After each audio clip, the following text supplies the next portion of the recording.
Bimby Aquino Yap at The Barkads Raisa May Dizon ang magiging bagong split-screen love team ng Eat Bulaga. Dahil sa hiling na rin ng mga manonood, kinuha na nga ng TVJ Production para maging parte ng show ang anak ni Chris Aquino kay PBA superstar James Yap na si Bimby Aquino Yap.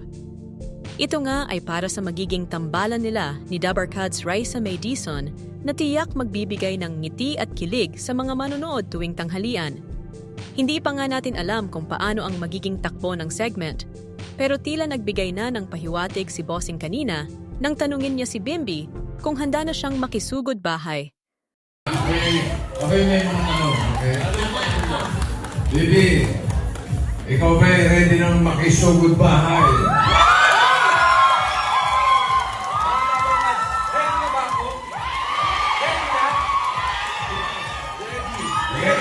Plano yata ng produksyon na ilagay si Bimby sa barangay para magkaroon sila ng split-screen eksena ni The Barkads Raisa May at maituloy ang kwento sa kalye o ang kalyeserye.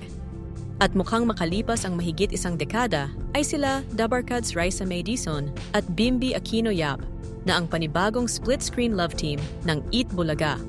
Matapos ang phenomenal love team nila Maine Mendoza at Alden Richards o Aldab.